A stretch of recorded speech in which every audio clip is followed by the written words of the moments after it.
No, not at all. All right, we'll check back with you again in a moment. Okay, now, so he's in there, obviously watching some beautiful scenery of France. You could watch a movie.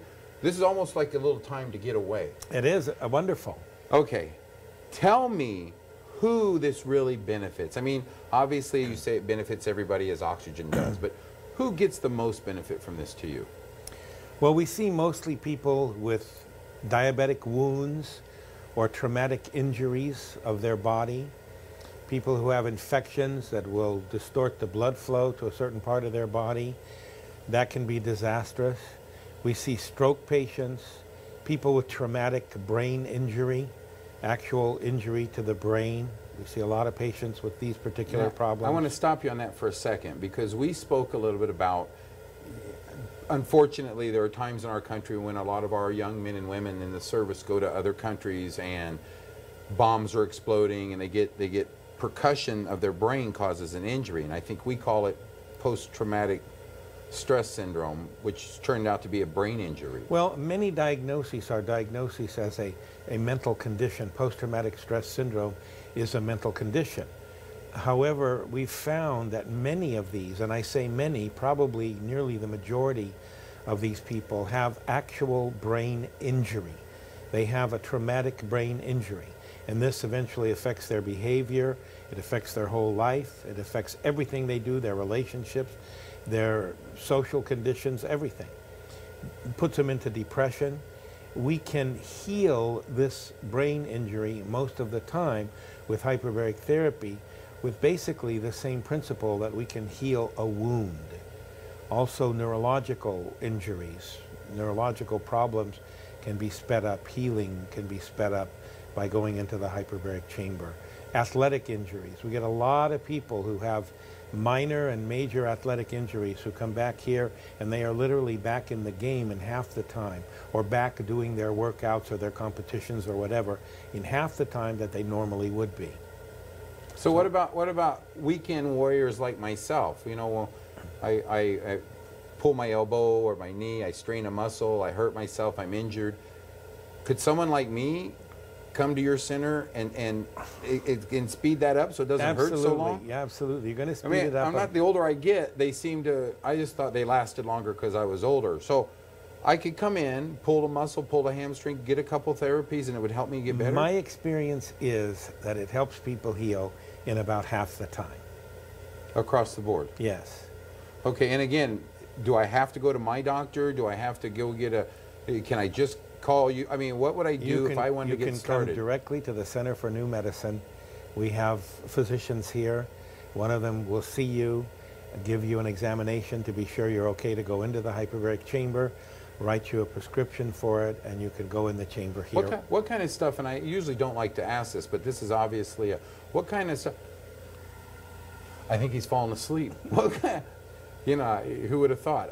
What kind of stuff would prevent me from going in the chamber? Well, if you had a sinus condition or a sinus infection or eustachian tube, ear tube condition, an injury to your lung or a bronchial infection, those are the things we look for in the examination to make sure that there are no contraindications, that something isn't going on that shouldn't be going on under pressure that might make it worse. So we cover those things and then you're fine. Hang on one second. I got to check in with Jason one more time. Hey, Jason, still no pressure? This thing is fully pressurized with you in there. You still tell me you don't feel anything? No, no pressure. You get kind of used to it. And you're just watching your movie of France, and it looks like you're about ready to fall asleep on us. Yeah.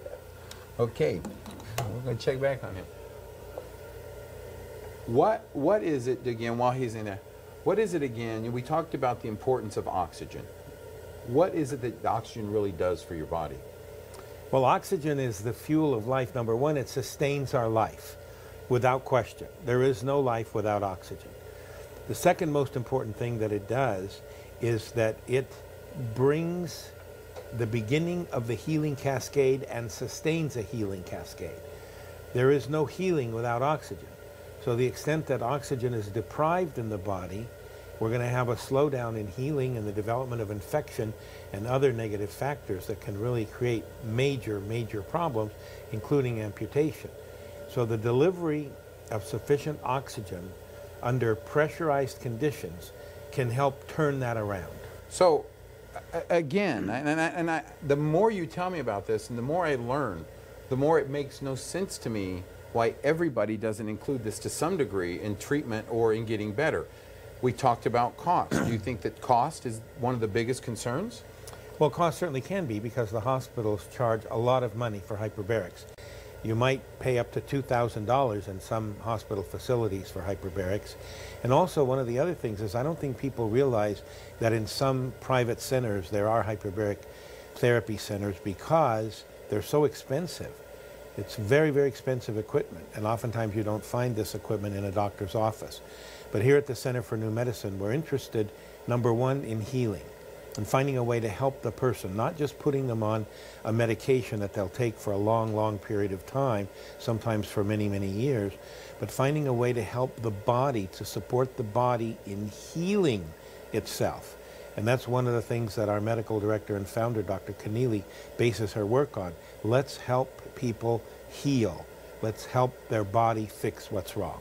Another very interesting point is that hyperbaric oxygen therapy is a therapy that is so old, it can't be patented, it can't be protected. There's no way that any one company can make lots of money pushing hyperbaric oxygen therapy or utilizing it. It just can't be done. It's impossible. So there's no one really to back a lot of research specifically on hyperbarics to be done very quickly, like, for example, a drug company would do to get something approved and getting on the market. So consequently, we do our research, but it takes a long time, and we get together every couple of years. We look at the format of the research, and we publish certain papers, and we try to do these things based on the formal requirements for what research really is. But it takes so much longer. In the meantime, we're treating people, we're trying to get their bodies into a situation where we can help heal them, rather as some alternatives would be to give people a lot of drugs over and over again for a long period of time, which we try to avoid doing. Because, as I said, there isn't a whole lot of interest in trying to make billions of dollars with hyperbaric therapy because it's not possible. Well, now, I'm going to check on him one more time because he's been in there for a while. He is asleep. Jason, did you go to sleep on us? Yeah, for a second. Okay, still no pressure. You're still comfortable. You've been in there a while now. Nothing's turning blue or falling off? No, I feel great. All right, go back to sleep. We'll check on you in a little bit. Now, Jason could, with my understanding, I did a little research, they may have bags that you can take, that you can use at home, the zipper bags. He could basically do this therapy at home? Those are what we call soft hyperbaric chambers. Soft hyperbaric chambers have a place in oxygen therapy. But according to the FDA regulations, you can't use 100% oxygen in them, and they're not strong enough to go to a very high pressure. And the pressure is the key to success? Well, it is to the dissolving of oxygen. So if you don't have a whole lot of pressure and you don't have 100% oxygen, you're not going to get the level of oxygen. But as I said, they have their place, but they are certainly not classified in the same manner as a medical hyperbaric chamber such as we're standing in front of. If my friend had a bag and said, I've been using that bag, it doesn't do anything for me, that bag and this chamber are night and day? Night and day, yes. Because there's no, this is, I mean, this is a very thick, it's metal, it's not, with pressure. This chamber will go up to 3 atmospheres of pressure, which is a very, very deep level. The bags will go to 3 pounds per square inch, which is 3 pounds per every square inch of surface, and they will help dissolve extra oxygen into the body. No question about that. But in this chamber, we're going to dissolve hundreds and hundreds of times the normal amount of oxygen into the blood. I do triathlon competitively, and as you can probably imagine, in that sport, you beat yourself up a lot. You run a lot, you swim a lot, you bike a lot. I've done Ironman, I've done sprints, I've done everything. And I started using the hyperbaric chamber for recovery from races, and it was amazing. But not just the physical demands were alleviated by